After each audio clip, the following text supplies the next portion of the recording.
Hola, buenas noches.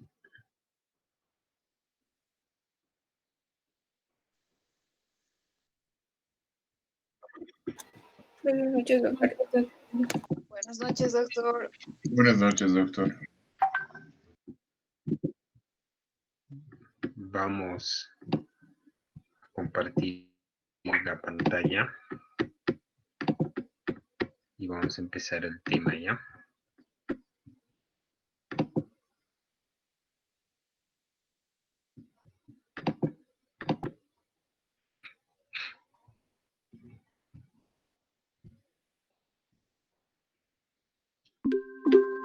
Vamos a empezar este tema, que es el de síndrome ulceroso péptico. Es un tema corto, pero importante.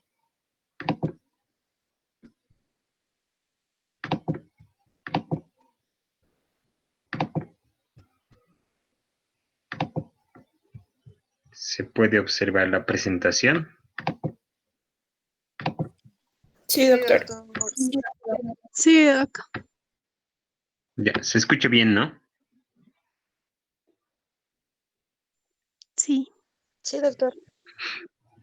Ya, vamos a empezar entonces con el tema de enfermedad ulcerosa péptica, que, bueno, es una entidad frecuente en todo el mundo y también es una entidad frecuente en la consulta externa. Primero tenemos que recordar un poco de la anatomía del estómago, sobre todo la histología. Recordamos a grandes rasgos que el estómago tiene un fondo, un cuerpo y un antro, una curvatura menor, una curvatura mayor, y posteriormente a esto viene lo que es el píloro, ¿no? Que es el inicio del intestino delgado, que después del píloro se continúa con el duodeno. Hablando un poquito más de la histología, recordar que tenemos la mucosa, la submucosa, la muscular y la adventicia. Recordar también que existe una inervación a través del nervio vago anterior y del vago posterior. Recordar que tenemos una irrigación a partir del tronco celíaco. Tenemos principalmente ramas que van a ir por la curvatura menor, por la curvatura mayor. Algunas se van a dirigir hacia el duodeno. Lo que corresponde a la histología, entrando ya un poquito más profundo, como les he dicho, dentro del recubrimiento de la mucosa, tenemos una capa de bicarbonato encima de todas estas células. Posteriormente tenemos unas células regenerativas que cada 5 a 7 días se van a recambiar. Células de la mucosa del cuello. Más abajo, casi al medio, están las células oxínticas o parietales, que van a ser las más importantes, a través de las cuales se va a generar el cloro. Y con el hidrógeno se va a formar el ácido clorhídrico. Más abajo tenemos la célula simógena o principal, y en la última parte tenemos las células enteroendocrinas.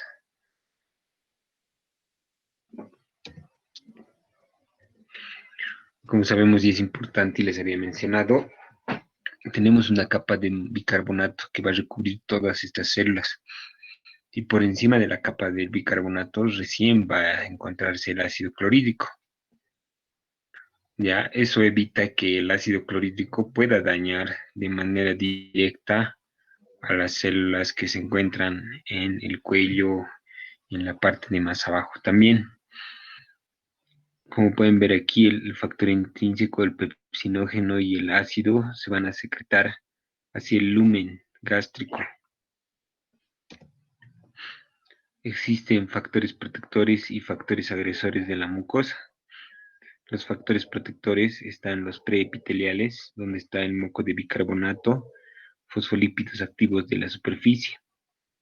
En los epiteliales están las propias células epiteliales que ya hemos mencionado, los factores de crecimiento de prostaglandinas y la proliferación celular. Y en la subepitelial está el flujo sanguíneo, la microcirculación, que en realidad esto está circulando por la submucosa. Ese es un dato muy importante debido a que cuando nosotros hacemos endoscopía y tomamos una biopsia, solamente nos llevamos la mucosa, la capa más interna, ¿ya?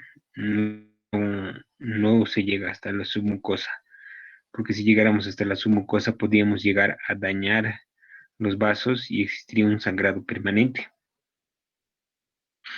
¿ya? Entonces todos estos factores protectores van a hacer que exista una homeostasis a nivel de lo que es el lumen del estómago. Dentro de los factores nocivos están algunos que son endógenos, como ser el propio ácido clorhídrico, que cuando se forma una úlcera es el mismo que va a llegar a dañar el sitio donde se ha abierto la úlcera o la erosión. La pepsina, que también se va a secretar, habíamos dicho, a partir de las células simógenas, y este va a producir, va a llegar a producir también las erosiones y las úlceras. Las sales biliares, la bilis como tal, puede llegar a producir pues también un daño de la mucosa, ¿no? Y este daño es un daño de tipo alcalino a comparación del ácido clorhídrico, ¿no? Debido a que su principal composición de las sales biliares es de tipo alcalino. En los exógenos están el alcohol, porque disminuye el pH del estómago y se hace más ácido, y este puede llegar a vencer la barrera de moco de bicarbonato. Las bacterias, sobre todo el Helicobacter pylori, como van a revisar después ustedes, tienen ciertos mecanismos como bacteria que hacen que se pueda adherir a la mucosa del epitelio que está aquí arriba y empezar a dañar esto, ¿no?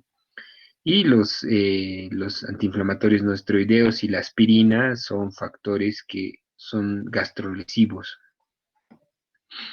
tanto por un efecto tópico y los antiinflamatorios no esteroideos por una disminución sistémica de lo que es la producción de las prostaglandinas.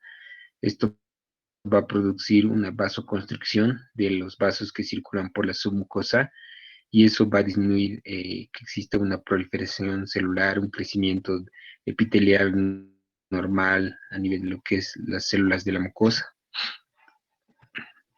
¿Cómo se forma el ácido clorhídrico? En realidad, el ácido clorhídrico se va a formar fuera de la célula parietal, ¿ya? Hay varios estímulos, como ser a través del vago por la acetilcolina, a través de los vasos por las prostaglandinas, como una hormona actúa la histamina y la gastrina, que también se van a activar, y tenemos también factores inhibitorios, como ser la somatostatina. Entonces, cuando hay factores que estimulan esto, va a haber, se va a activar esta bomba, ¿no?, de potasio e hidrógeno, donde va a permitir la salida del hidrógeno y la entrada del potasio, y hay un canal de tipo pasivo por donde va a salir el cloro. Entonces el cloro y el hidrógeno fuera en el lumen, ahí se va a formar el ácido clorhídrico. Eso es importante mencionar. No se va a formar dentro de la célula, sino podría terminar destruida, ¿no?, por el ácido. Aquí también nuevamente tenemos este es un canal, este es el famoso canal de hidrógeno y potasio, donde actúa los inhibidores de bomba de protones, ¿no? Y como les digo, aquí hay un canal simple de cloro, donde el cloro que está circulando normalmente por los vasos, como un electrolito, va a entrar por una difusión pasiva y va a salir hacia el lumen gástrico. Mientras que, como pueden ver, para la formación de estas moléculas de hidrógeno, tiene que existir aquí, pues, un desdoblamiento, ¿no? Del CO2 más el agua por una anidrasa carbónica a bicarbonato y una molécula de hidrógeno. Ese bicarbonato va a volver hacia el lumen de los vasos y el hidrógeno va a ser intercambiado por el potasio y el ácido clorhídrico se va a formar en el lumen. Bueno, hay varios factores para hablar sobre la enfermedad ulcerosa péptica. En primer lugar, y el más importante, vamos a tener la presencia del Helicobacter pylori. En segundo lugar, puede haber factores genéticos. Si alguno de mis familiares de primero o de segundo orden han tenido la gastritis o han tenido hemorragia digestiva alta, lo más probable es que también yo tenga eso, ¿no? Respecto al uso de la utilización de drogas, ¿no? Como hemos mencionado, la aspirina, los antiinflamatorios no esteroideos y también los corticoides pueden llegar a producir daño directo en la mucosa gástrica. Los factores del estilo de vida, eso también afecta bastante debido a que el tener una dieta donde nosotros no tengamos un horario adecuado, tener una dieta con solamente comida de la calle, chatarras, todo eso podría predisponer a un tema de gastritis. Y en esto está inmerso lo del Helicobacter pylori, ¿no? Porque el hecho de comer en la calle, por ejemplo, no sabemos cuál es la higiene de la comida que nos estamos sirviendo. Existen estados hipersecretores como la hipergastrinemia, como el síndrome de Zollinger-Ellison, que vamos a ver después que son poco comunes, pero pueden alterar esto. Y el estrés fisiológico, ¿no?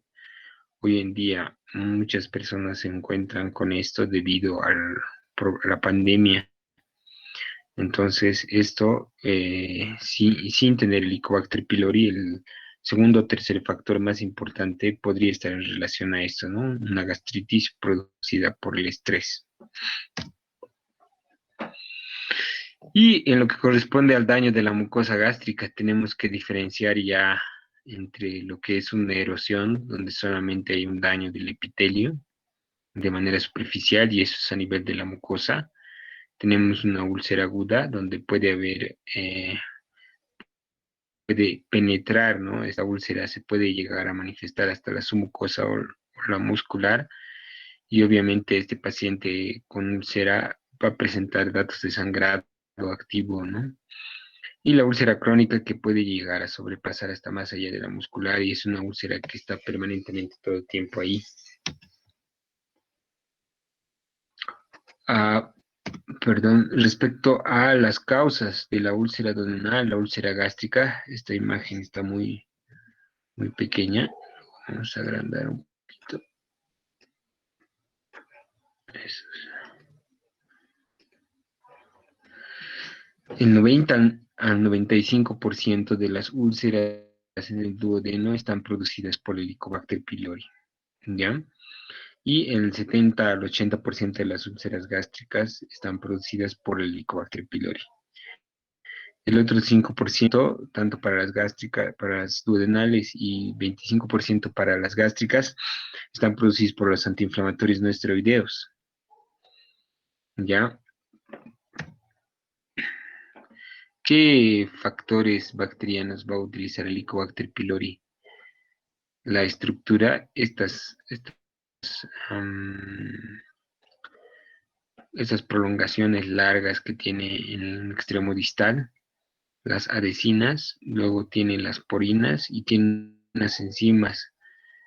Lo más importante es la ureasa, la cual va a ser la resistente al ácido clorhídrico que se encuentra en el estómago. Entonces, el Helicobacter pylori tiene la capacidad de sobrevivir en el estómago con el ácido clorhídrico debido a esta enzima, debido a que esta le va a permitir poder movilizarse en el estómago en el ácido clorhídrico, ¿no? Todas las demás bacterias que van a entrar al estómago por el ácido llegan a morir y no pueden pasar más allá del estómago. Tenemos estas enzimas, la BAC-A, la CAG-A, que también van a servir para introducirse e internalizarse dentro de las células epiteliales. factores del hospedador, bueno, la duración de la permanencia del Helicobacter pylori en el estómago, la localización, una respuesta inflamatoria y la predisposición genética a tener esta enfermedad también está bien demostrada. Como vamos a ver acá, existe una cronología y una secuencia de cómo el Helicobacter pylori, desde el primer momento que ingresa, ¿no?, produce una infección por el Helicobacter pylori. Puede llegar a producir una úlcera, puede llegar a producir una inflamación de todo el estómago y posteriormente un linfoma. Puede llegar a producir una gastritis atrófica. Posteriormente existe una metaplasia intestinal, eso significa que hay un cambio en el epitelio del estómago, de la mucosa, ¿no?, que normalmente va a cambiar a una metaplasia, una transformación de las células hacia un tipo que se llama metaplasia intestinal. Luego va a existir una displasia y posteriormente se va a formar el cáncer de estómago, ¿no? Entonces, existe lo que se llama la gastritis crónica, ¿ya? En estos pacientes, este diagnóstico de gastritis crónica o de gastritis, si ustedes quieren, solamente se puede determinar por histopatología. Nosotros cuando realizamos la endoscopía alta, tomamos biopsias del antro, del cuerpo, del fondo, etcétera, y con eso podemos el patólogo llega a determinar las características histopatológicas. Lo que nos van a reportar en el estudio de patología es cuatro cosas importantes. En primer lugar, el grado de inflamación. En segundo lugar, si es que existe atrofia. En tercer lugar, si es que existe metaplasia. Y en cuarto lugar, si es que existe la presencia de Helicobacter pylori, ¿no? En un 90% de las personas existe la presencia de Helicobacter pylori. ¿Y por qué nosotros erradicamos a Helicobacter pylori? Debido a que estas pueden ser las consecuencias, ¿no? Cáncer gástrico, linfoma MALT, úlcera duodenal y obviamente las úlceras, como habían visto, pueden penetrar más allá de la submucosa y pueden llegar a producir un sangrado digestivo alto. La clínica de estos pacientes es el dolor abdominal, generalmente localizado a nivel del epigastrio hipocondo izquierdo, náuseas seguidos de vómitos de tipo postprandial, pérdida de peso, hiporexia, síntomas de dispepsia como plenitud postprandial, distensión abdominal postprandial, la presencia de eructos y cialorrea. El diagnóstico, ¿cómo lo realizamos? Existen 4 maneras de realizarlo, sin embargo, de las cuales la más importante y la que tiene una sensibilidad y especificidad de un 100% es la endoscopía digestiva alta más la toma de biopsias. Existe un método de diagnóstico para el Helicobacter pylori que se llama el test de aire expirado, que es este que están viendo en la imagen de acá. Es una bombilla más o menos que está conectada a una máquina y a una computadora. Entonces, ¿qué es lo que se hace en este test de aire expirado? Se determina el nivel de ureasa que existe en el estómago. El paciente tiene que estar expirando, o sea, tiene que botar el aire que viene de la boca, desde el estómago, etcétera, durante determinados tiempos, y esto va a ser detectado mediante un reactivo que va a estar en esa máquina y conectado a un sistema de computadora. Y este sistema solamente nos va a decir si existe el Helicobacter pylori positivo o el Helicobacter pylori negativo. Tiene una sensibilidad de 80% y una especificidad de un 90% aproximadamente. Existen otros 2 métodos que generalmente se utilizan en el laboratorio, que son el antígenesis para el Helicobacter pylori. Aquí baja la sensibilidad y la especificidad a un 80% y la serología es una muestra de sangre que se toma para ver si existe la posibilidad de que esté infectado el paciente con el Helicobacter pylori. Sin embargo, su sensibilidad es de un 30% y su especificidad es de un 45, 55% más o menos, ¿no? Entonces no es nada confiable. Para hacer el diagnóstico de la enfermedad preferimos siempre la endoscopía o en caso de que esté contraindicado por algún motivo no se puede hacer la endoscopía, ¿no? Esté contraindicado, se puede realizar el test de aire expirado, que es válido también para el diagnóstico, ¿ya? También se podría hacer el antígeno en heces para el Helicobacter pylori, pero hay varios factores que pueden influir, como por ejemplo la toma del omeprazol, la toma de antiácidos, los cuales nos podrían dar un falso negativo. Y cuando se hace endoscopía la primera vez, para hacer el control, sí se podría utilizar, o sea, para saber si se elimina el Helicobacter después de realizar el tratamiento, se podría realizar el test de aire expirado o el antígeno de heces, en heces del Helicobacter pylori. Nunca debe utilizarse o nunca debe ser válido para el diagnóstico y para el control la serología para el Helicobacter pylori, ¿no? A menos que, obviamente, digamos, el paciente sea de provincia o esté en provincia, o que los valores de la serología son muy altos también, ¿no? Para la presencia del Helicobacter pylori, porque valores intermedios o muy bajos pueden estar en relación a falsos negativos. Tenemos que hacer el diagnóstico diferencial de la enfermedad viscerosopéptica con varias cosas. En primer lugar, con lo que es en las enteroparasitosis producidas por Giardia lamblia, que generalmente generalmente esta se aloja en el duodeno, dispepsia funcional, que es un trastorno que está presente en algunos pacientes que tienen la presencia de Helicobacter pylori negativo. El diagnóstico con enfermedad por reflujo gastroesofágico, la enfermedad celíaca, que es una enfermedad de tipo autoinmune, la tuberculosis peritoneal,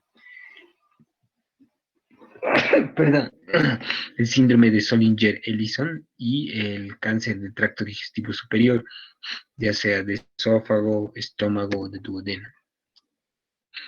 Bueno, la imagen que tienen aquí es, es una úlcera duodenal. ¿Cómo se ven las úlceras?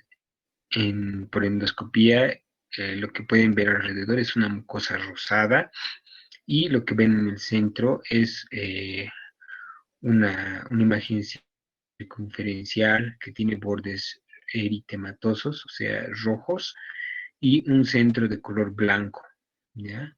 Significa que hay una pérdida de la capa de la mucosa y existe una exposición de la submucosa al lumen del estómago, del duodeno en este caso, ¿no? Así es como se puede llegar a ver las úlceras. Esta es una úlcera que en este momento no está sangrando, está en un estadio de cicatrización.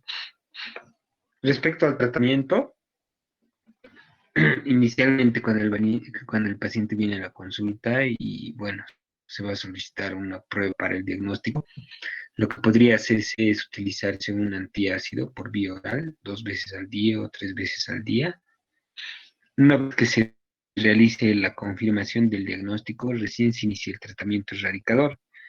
Luego de la endoscopía se debe hacer el tratamiento erradicador o luego del test de aire expirado o en el peor de los casos habíamos dicho después del antígeno en heces o la serología, ¿no? Lo cual no es recomendable, pero eh, en casos extremos podría ser válido. Tenemos el tratamiento erradicador de primera línea, amoxicilina 1 gramo por vía oral cada 12 horas, claritromicina, perdón, esto está mal, es 500 miligramos.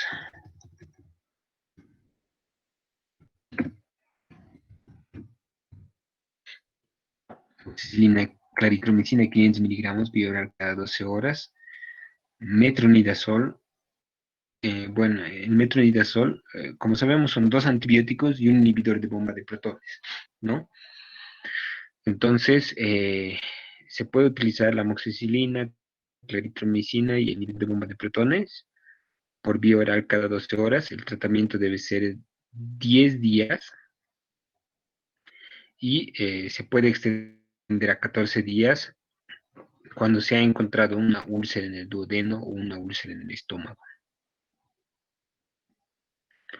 Respecto al uso del metronidazol, este medicamento se va a utilizar en caso de que exista alergia a la amoxicilina. Solamente en ese caso se debe utilizar, ¿no? Si es que existe alergia a la amoxicilina, entonces se le puede dar claritromicina, metronidazol, inhibidor de bombas de protones. En lo preferente se debe utilizar dosis altas de inhibidor de bomba de protones para subir el pH, que sea lo más alcalino posible, y de esa manera los antibióticos puedan hacer su efecto. También en un esquema TEPA asociado se puede utilizar estos 3 antibióticos junto con el inhibidor de bomba de protones, ¿ya? O también se puede utilizar, como habíamos mencionado, la amoxicilina, la claritromicina, el inhibidor de bomba de protones, más el bismuto. El bismuto es un medicamento que va a regenerar la mucosa del estómago y del intestino delgado, va a estimular la producción de prostaglandinas y en el caso de que hubiera úlceras está prácticamente indicado para mejorar esta parte. Entonces, también se ha visto en las guías de Maastricht, que son las guías que se utilizan para la erradicación del Helicobacter pylori, que tienen un efecto bactericida contra el Helicobacter pylori. Entonces, es por eso que el salicilato de bismuto, que nosotros lo encontramos en Bolivia, acá en La Paz, con el nombre de Bismucor o Bismutip, es un medicamento que actualmente está indicado para la erradicación del Helicobacter pylori. Tenemos una segunda línea que podríamos utilizar. Aquí tenemos la doxiciclina, que es un derivado de la tetraciclina, ¿ya? Que también se podría utilizar la tetraciclina, sin embargo, tiene muchas reacciones adversas. Este otro derivado de la tetraciclina, que es la doxiciclina, tiene menos reacciones. Junto con el tinidazol, en este caso, esto sería en vez del metronidazol, también es de su misma familia.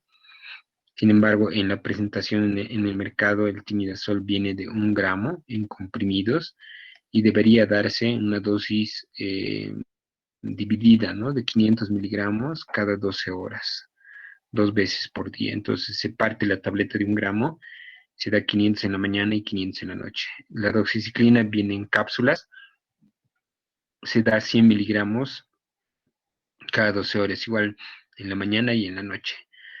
Siempre acompañados de un inhibidor de bomba de protones, como les había dicho, dosis altas, 30 o 40 miligramos cada 12 horas. ¿Por cuánto tiempo? Por 10 días. Si el paciente, digamos, tiene úlcera o ha sangrado, se debe llegar a los 14 días de tratamiento, agregados al bismuto o sin bismuto. Y un medicamento de tercera línea, un esquema de tercera línea que se puede utilizar es la amoxicilina de 1 gramo cada 12 horas, agregado a la levofloxacina, 500 miligramos cada 24 horas. Recalcar que las quinolonas, solamente el levofloxacino es el único que tiene una sensibilidad contra el Helicobacter pylori, no así la cipro, fluoxacino u otros. Y en una dosis de 500 miligramos cada 24 horas, todo esto igual, más un inhibidor de bomba de protones por 10 días, nos puede ayudar a la erradicación del Helicobacter pylori. Bueno, ¿cómo actúan los inhibidores de bomba de protones? Como ya habíamos mencionado, existen mecanismos para activar la producción del ácido clorhídrico a partir de un estímulo histaminérgico a través de la acetilcolina, a través de la gastrina. Todos van a estimular esa bomba hidrógeno potasio TPasa que les había mencionado, que se encuentra en el lumen, y que prácticamente los inhibidores de bomba de protones, o sea, el omeprazol, el lansoprazol, el pantoprazol, todos esos van a actuar inhibiendo esta bomba y evitando que exista la salida del del hidrógeno hacia el lumen. Entonces, si el hidrógeno ya no sale, solamente va a salir el cloro y va a estar prácticamente solamente saliendo cloro y no se va a formar el ácido clorhídrico. Eso es todo lo más importante que tienen que saber de este tema. Por favor, no sé si existe alguna duda, alguna pregunta. Doctor, una consulta. En el caso de que se diera todo el tratamiento para una úlcera y ya se logró controlar esto, se logró que cicatrizara y todo, pero pasado el tiempo, el paciente se le ve que, o sea, se ve que nuevamente presenta úlceras. Entonces, ¿el tratamiento sería el mismo o el tratamiento cambiaría? Una vez más, por favor, me has dicho que el paciente tenía úlceras y El paciente puedes repetir tu pregunta. presentaba úlceras. Ajá, se le dio todo el tratamiento indicado y logró mejorar, es decir, que logró la cicatrización de las úlceras. Posterior a eso, el paciente vuelve a presentar úlceras. ¿El tratamiento sería el mismo o el tratamiento llegaría a cambiar? Sí. Bueno, el tratamiento del Helicobacter pylori, primero hay que mencionar a grandes rasgos que es un tratamiento que puede llegar a durar de 2 a 3 o hasta 5 meses, dependiendo, ¿ya? De la mejoría clínica del paciente o no. Una vez que se acaban los 10 días de tratamiento del Helicobacter pylori, en teoría la bacteria ya debería haber muerto, ¿ya? O sea, ya debería haberse erradicado la presencia del Helicobacter pylori.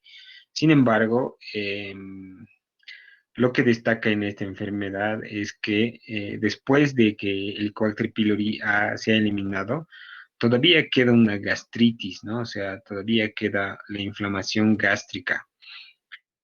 Y esto obviamente puede llegar a demorar, digamos, en que un estómago llegue a estar completamente sano, por lo menos en 2 o 3 meses. Entonces, una vez que se elimina se realiza el tratamiento erradicador, el paciente debe continuar solamente con omeprazol o acompañado de bismuto o acompañado de sucralfato o algún otro medicamento que nos ayude a mejorar esa parte de la regeneración de la mucosa gástrica. ¿Alguna otra duda o pregunta?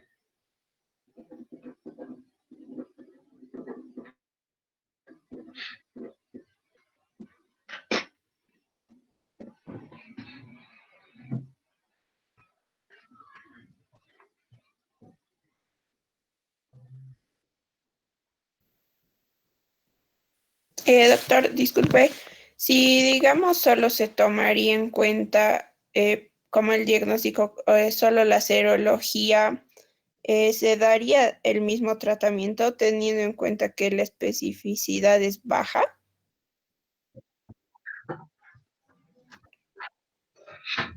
Solamente en casos extremos, digamos, eso indiqué, ¿no? O sea, actualmente las guías para el tratamiento del Helicobacter pylori no recomiendan y rechazan prácticamente la serología como un de diagnóstico. No estaría indicado solicitar, o sea, si yo sospecho que alguien tiene Helicobacter, si no está bien hacer la endoscopía, es mejor solicitarle el test de aire expirado. El test de aire expirado tiene un costo aproximado de 350 bolivianos, ¿no? Si una persona no tiene muchos recursos, se podría solicitar un antígeno en heces para el Helicobacter pylori, que ese sí todavía está aceptado, pero el requisito importante para hacerse un test de aire expirado o para realizarse un antígeno en heces es que por lo menos 2 semanas no esté tomando inhibidor de bomba de protones o antiácidos, porque esto puede alterar el resultado. Mientras que en el caso de la endoscopía, si una persona está tomando inhibidor de bomba o antiácidos, no hay ningún prado, ¿no? Porque estamos tomando una muestra prácticamente de la mucosa y lo que va a ver el patólogo es el daño que produce el Helicobacter pylori directamente sobre la mucosa. Si es que, digamos, no llegamos en la biopsia a tomar la presencia de Helicobacter pylori, ¿no? De manera directa, sino que de manera indirecta se puede saber también a través del estudio histopatológico. Está bien, doctor. Gracias. Doctor, una consulta. ¿Alguna otra duda o pregunta? Sí, doc. Sí. Para aquellas, para aquellas que no son como que de origen de, para aquellas que no tienen de origen el Helicobacter pylori, el único tratamiento es inhibidor de bomba de protones. Sí, hay que buscar las causas, ¿no? Eso es lo bueno de la endoscopía, pues, la endoscopía alta no solamente es para saber si tengo Helicobacter pylori o no, sino nos descarta cáncer, nos puede descartar otras enfermedades, ¿no? Como el síndrome de Solinger-Ellison, todos los diagnósticos diferenciales que habíamos visto, incluso la presencia de Giardia-Lamblia y todo lo demás. Sin embargo, les había mencionado al principio que el estrés podría estar relacionado con esta enfermedad también, ¿no? La enfermedad ulcerosa péptica, en la cual, por ejemplo, un paciente sale en la histopatología negativo, entonces igual existe una inflamación de la mucosa gástrica, debería realizarse el tratamiento con inhibidor de bomba de protones y siempre acompañado del bismuto o acompañado del sucralfato, que son medicamentos que nos van a ayudar a regenerar la mucosa gástrica. Obviamente ahí ya no habría ya la necesidad de dar antibióticos, ¿no? Porque no existe la presencia de Helicobacter pylori. ¿Alguna otra duda o pregunta?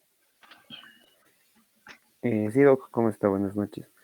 Una consulta, Doc. En el caso de que sea una gastritis producida por reflujo biliar, o sea, yo tenía entendido que, o sea, el uso de inhibidor de bomba de protones no iba a solucionar el problema. Entonces, en ese caso, ¿qué se puede hacer? Sí, buena pregunta. Existe lo que se llama la gastritis alcalina.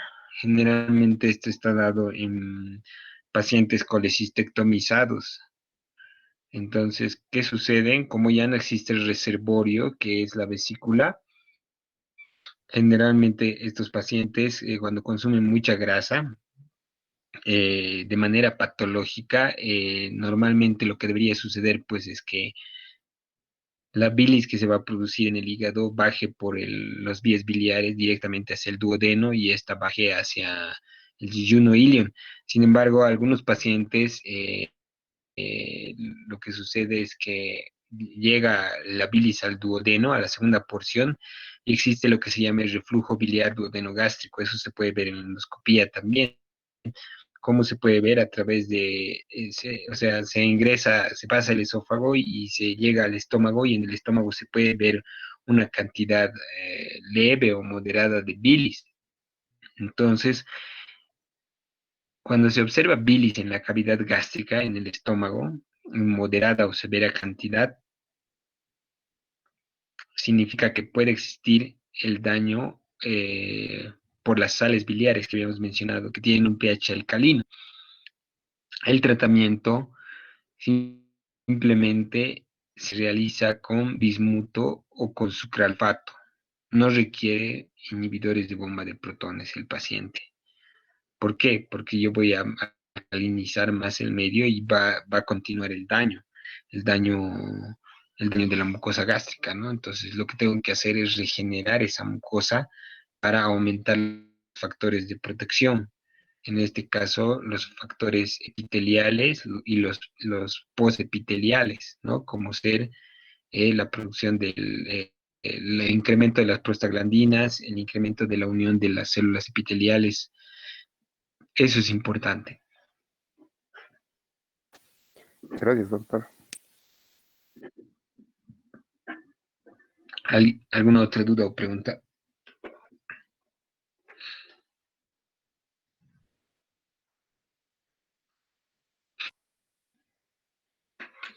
Doc, en la endoscopía, ¿cómo podemos identificar, o sea, si nos presentan una imagen así de endoscopía y no sabemos de qué porción ha sido tomada, ¿cómo podríamos saber que ha sido del estómago o del duodeno? Es pues prácticamente una cuestión de práctica como en todo, ¿no? Y lamentablemente no podemos hacer prácticas con ustedes. Sin embargo, es importante que ustedes puedan reconocer, o sea, ustedes no les van a, ustedes van a recibir el informe con con el informe y las imágenes, ¿no? Sin embargo, por lo menos es importante definir, digamos, que el esófago es más tubular y la mucosa es más lisa. En el estómago lo que más destaca son las rugosidades que tiene, ¿no? De manera interna en la mucosa. Generalmente eso es lo que hay que buscar, la presencia de las rugosidades, ¿no? Que tiene, esos pliegues que tiene el estómago, que son característicos y normales. Y esto estoy hablando a grandes rasgos, de manera macroscópica, ¿no? Porque de manera microscópica podría hablarles de epitelios, ¿qué se llama? De superficie, de tipos de vasos y etcétera. Y eso hay mucho detalle, digamos, eso es, pero ya más de la especialidad. Y ya pasando al duodeno o al intestino delgado, se notan las microvellosidades, ¿no? Se pueden observar las microvellosidades y esos pliegues más circulares que tiene, digamos, el intestino delgado y empiezan desde el duodeno. Eso, digamos, grandes rasgos. Ya, ¿Alguna gracias, Doc. otra duda o pregunta? Ustedes pongan en YouTube endoscopía digestiva alta normal y van a ver, o sea, varias, ¿qué se llama? Imágenes de esto, ¿no? Entonces, no sé si hay alguna duda o pregunta más. Si quieren, para terminar, podemos ver una endoscopía normal hasta que vaya poniendo. No sé si alguien quiere preguntar algo más. Eh, Doc, en el caso de tener una gastritis nodular por Helicobacter pylori, ¿el tratamiento igual sería el mismo que una úlcera? ¿O me equivoco? No sé. Sí, no, existen diferentes tipos sí, existen diferentes tipos de gastritis, pues, ¿ya? Dependiendo de los segmentos donde se encuentren. Como les había dicho, a grandes rasgos, existe el fondo, el cuerpo y el antro. En los informes ustedes van a ver, digamos, gastritis petequial de fondo y gastritis crónica superficial de cuerpo y gastritis nodular de antro, por ejemplo. Entonces, no es que son, no es, son tres tipos de gastritis diferentes, pero todas están en ese estómago. Entonces, la gastritis crónica superficial, la gastritis nodular y la gastritis petequial, por ejemplo, son datos indirectos de la presencia del Helicobacter pylori, ¿no? Incluso, imagínense, con la endoscopía podemos decir que puede tener Helicobacter pylori, son datos sugerentes del Helicobacter pylori, pero la histopatología, o sea, la toma de la biopsia es lo que nos va a dar el diagnóstico definitivo, como en cualquier enfermedad, ¿no? Como en cualquier enfermedad, la histopatología nos da un diagnóstico definitivo. Entonces, eso es importante que tomen en cuenta, que es por eso que la sensibilidad y la especificidad de la endoscopía para la detección del Helicobacter pylori es de un 100%. ¿Alguna otra pregunta más?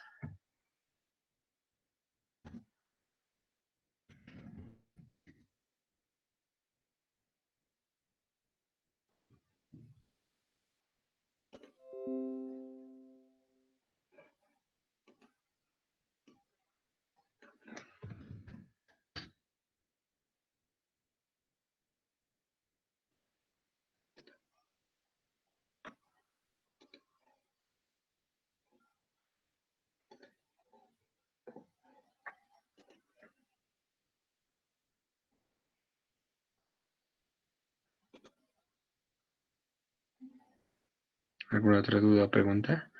Estoy ya poniendo, ahorita voy a poner el video ya.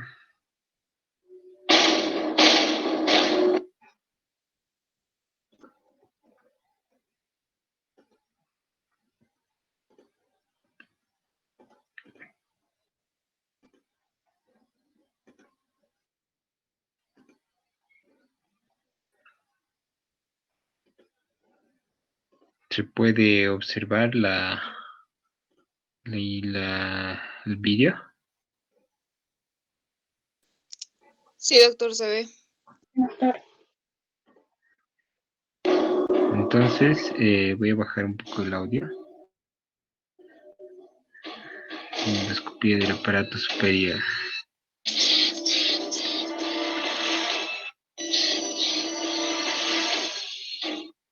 Lo que primero que vamos a ver, pues, es el tercio superior del esófago, ¿no? Bueno, en realidad lo que primero vamos a ver es la faringe, la laringe, y tenemos que entrar hacia la faringe, ¿no? Para pasar posteriormente al esófago. Lo que podemos ver ahí es el tercio medio y ya estamos llegando al tercio inferior. Lo que podemos ver ahí es la línea Z, que es el cambio de epitelio que normalmente existe entre el esófago y el estómago. Una vez que pasamos el esófago, como les había dicho, esa mucosa es tubular y es lisa, ¿no? La del esófago. Posteriormente,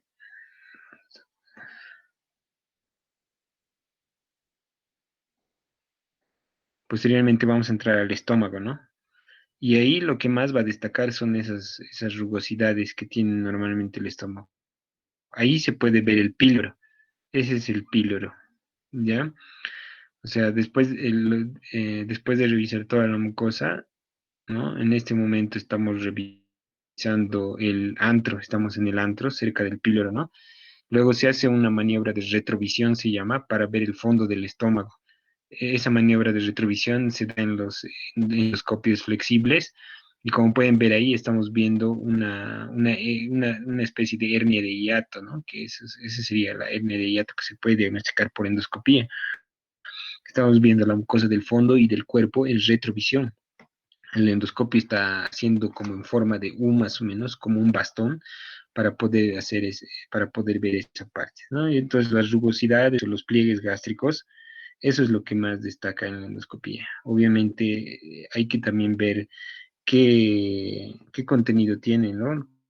Como les decía, por ejemplo, en este paciente, su contenido es un contenido claro, es como una flema, un moco blanco nada más, ¿no? Entonces, lo siguiente, después de haber revisado el estómago, se lo de y como pueden ver ahí, se ven las microvellosidades, ¿no? Todavía con esta endoscopía, con esas imágenes que nos presenta.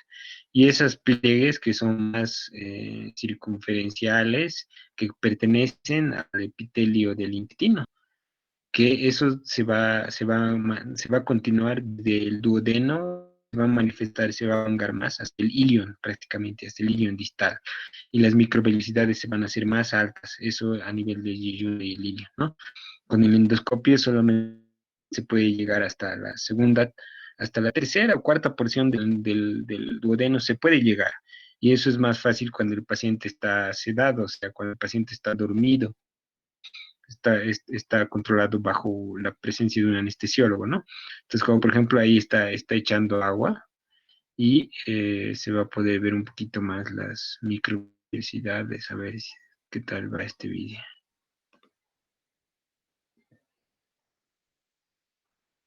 Está echando agua y cuando se echa agua dentro de la endoscopía, se, se crea pues una ampliación de las imágenes que se puede ver por endoscopía, eso se llama endoscopía por inmersión, cuando se echa agua dentro de la endoscopía y, o sea, la cámara está viendo y está captando las imágenes y es como cuando nosotros agarráramos una lupa y estuviéramos viendo un poco más realzadas las imágenes.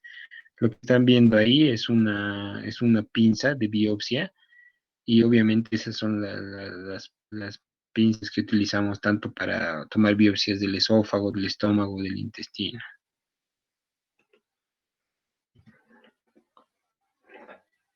Eso es entonces. Bueno, no sé si tienen alguna duda, alguna pregunta más acerca de esta parte de la endoscopía o alguna otra cosa más que quieran preguntar.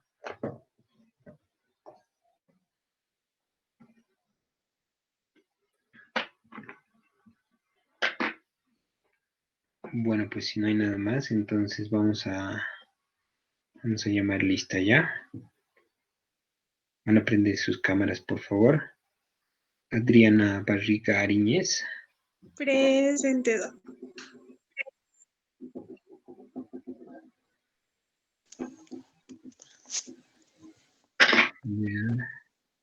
Albina Carrasco Valencia. Presente, doctor. Presente.